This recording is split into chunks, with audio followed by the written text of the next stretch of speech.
तो कहानी की शुरुआत एक पुरानी हवेली से होती है। हवेली के अंदर हमें एक लड़की दिखती है जो बुरी हालत में बेड पर पड़ी होती है। वह रोते हुए कह रही होती है, अगर भगवान इस दुनिया में सच में एग्जिस्ट करते हो तो प्लीज मुझे बचा लो। फिर वहां से सीन कट हो जाता है और एक नया सीन शुरू होता है। एक लेडी सोच रही होती है, आज मेरी शादी होने जा रही है। यहां हमें पता चलता है कि इस स्टोरी की हीरोइन इवेलिन है। इवेलिन एक गहरी सांस लेती है और शीशे में खुद को देखकर कहती है, अगर मैं सेकेंडरी कैरेक्टर हूं तो मेरा अंत मेन कैरेक्टर के रूप में क्यों हुआ। तभी एक सेवक आकर कहता है, ड्यूक फैमिली यहां पहुंच चुकी है। वो रिसेप्शन रूम में आपका इंतजार कर रहे हैं।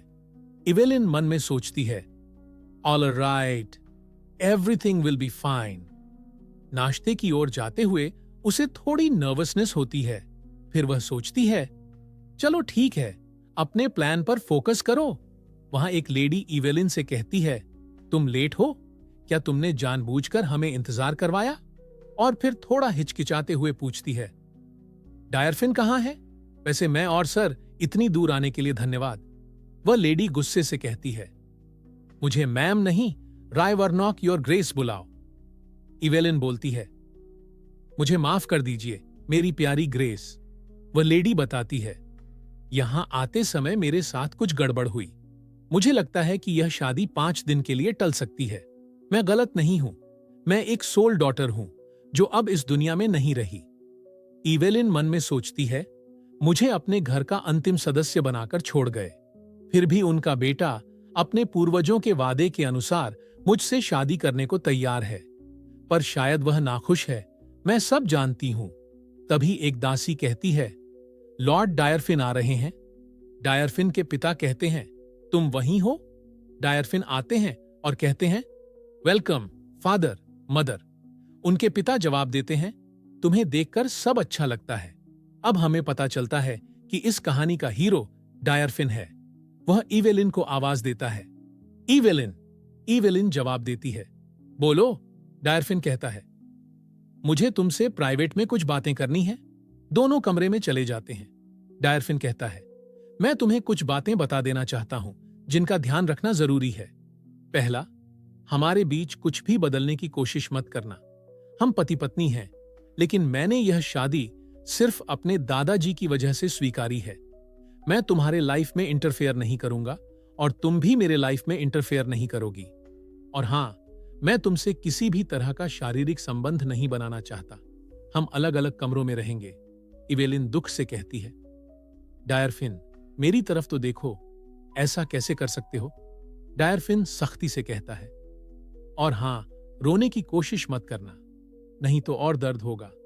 इवेलिन कहती है, ठीक है, मैं नहीं रोऊंगी, लेकिन क्या मैं तुम्हारा हाथ पकड़ सकती हूं?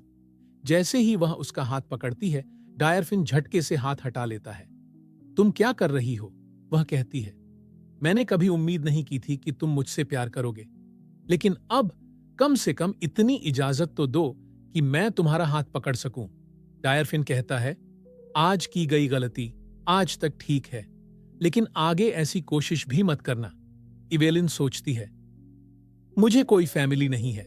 चलो, अब सेरेमनी शुरू होती है। फिर वह सोचती है, शायद डायरफिन सोच रहा होगा कि मेरे हाथ पकड़ने से उसका सिरदर्द कैसे ठीक हो गया। खैर, उसका इवेलिन से कभी शारीरिक संबंध नहीं रहा, लेकिन मैं इवेलिन नहीं हूं, मैं अलग हूं। मैं इसका इस्तेमाल डिवोर्स लेने में करूंगी।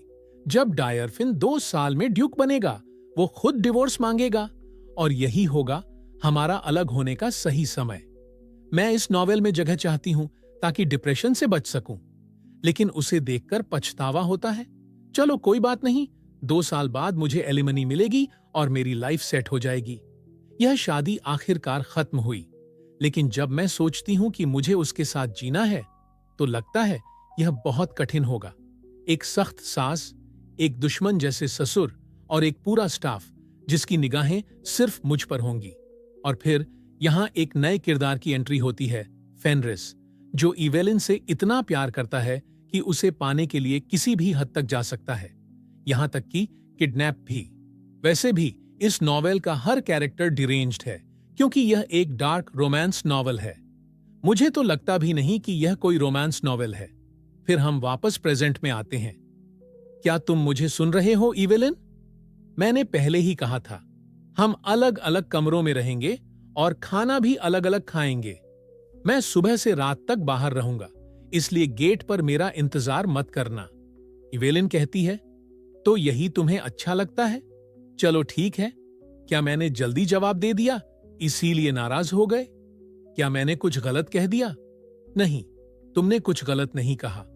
खैर छोड़ो, मुझे अब इवेलिन की तरह एक्टिंग करनी है ताकि उसे पता न चल सके कि मैं कौन हूं। हम लगभग घर पहुंच चुके हैं।